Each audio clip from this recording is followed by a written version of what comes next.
सेनापति हजार मारी। किसी नगर में एक अव्वल दर्जे का आलसी रहता था। वह इतना आलसी था कि खटिया पर जिस करवट लेटता उसी करवट लेटा रह जाता था। करवट बदलने में भी उसे परेशानी नजर आती थी। पत्नी बेचारी जब किसी काम के लिए कहती तभी वह करवट बदलता और पत्नी की तरफ पीठ फेर कर पड़ा रहता था। उसकी आदतों को देखते हुए पत्नी को विश्वास हो गया कि वह कभी कुछ न करेगा। एक दिन पत्नी ने बड़े प्रेम से उसे समझाया। बोली, मैं जानती हूँ कि तुम्हें खटिया से उठने में कष्ट होता है, किंतु इस तरह एक ही करवट लेटे रहने से भी आदमी नाकारा हो जाता है। बाहर नहीं जाना चाहते हो तो खटिया पर बैठे बैठे ही कुछ करते रहो। आलसी सोचने लगा, ऐसा कौन सा काम है जिसे खटिया पर बैठे बैठे ही किया जा सकता है। कुछ देर बाद उसकी समझ में बात आई।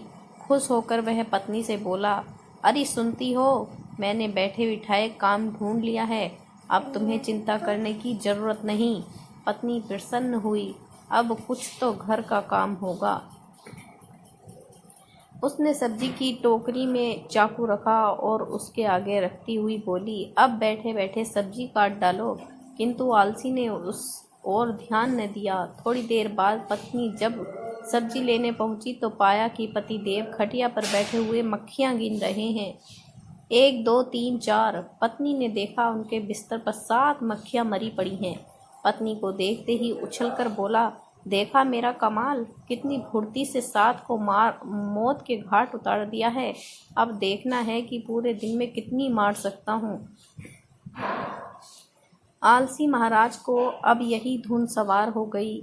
उसे जहाँ मक्खी दिखती वहीं फट से हाथ मार देता। कई बार तो अपनी ही गर्दन पर इतनी जोर से हाथ जमाया कि उसकी गर्दन टेढ़ी हो गई।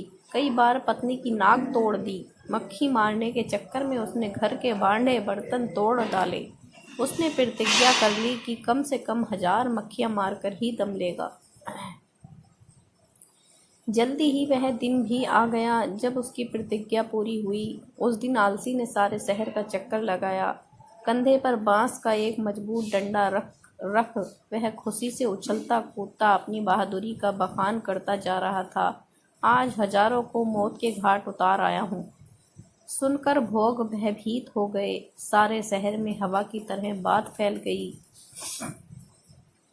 कि उसने हजारों को मौत के घाट उतार दिया है। लोगों ने उसका नाम हजार मारी रख दिया। अब आलसी महोदय जिस सड़क या गली कूचे से गुजरते वही लोगों की भीड़ उमड़ पड़ती।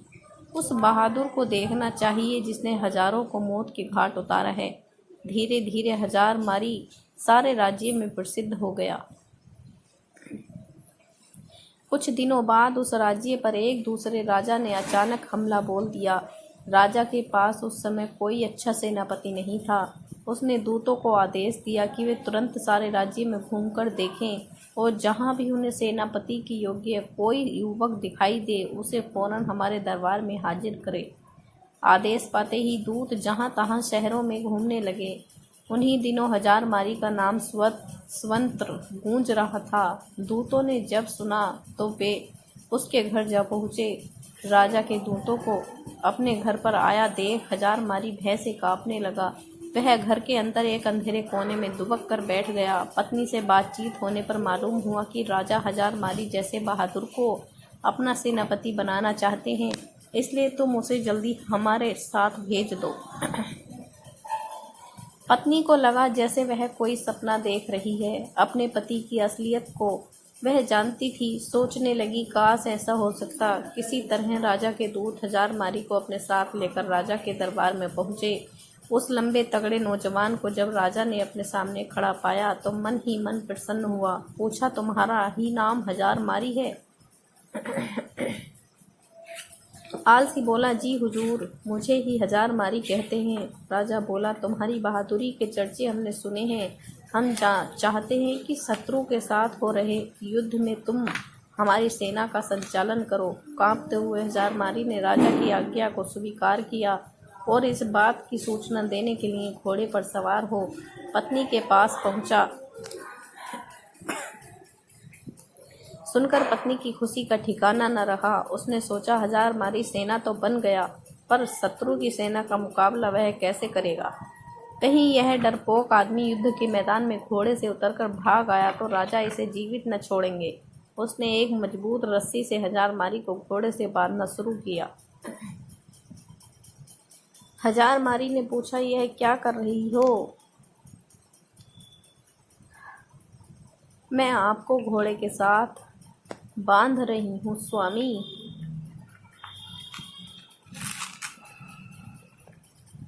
ऐसा किस लिए करती हो?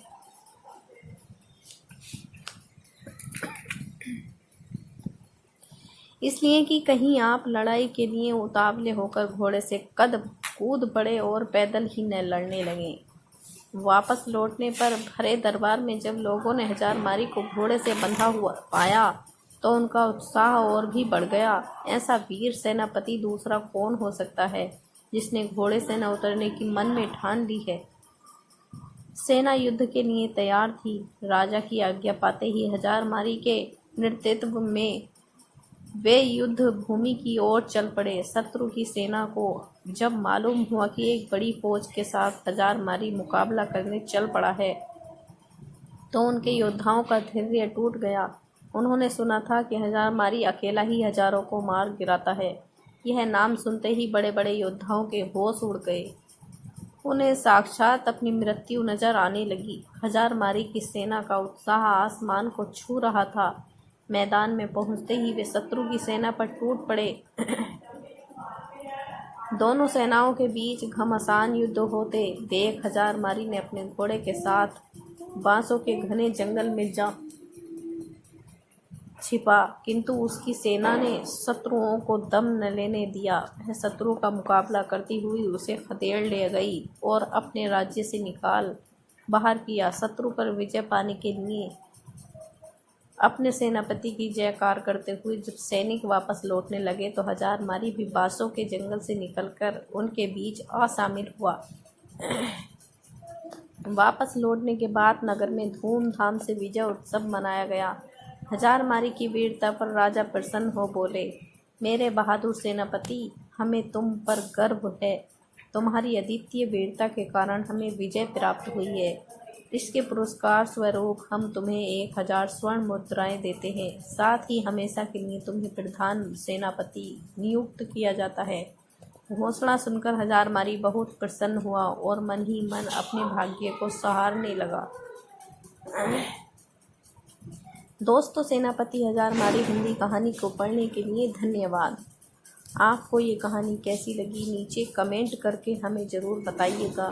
अगर आपको ये कहानी पसंद आई हो तो अपने दोस्तों के साथ ज़रूर शेयर करें और ऐसी ही प्यारी कहानियाँ सुनने के लिए हमारे YouTube चैनल से जुड़ें।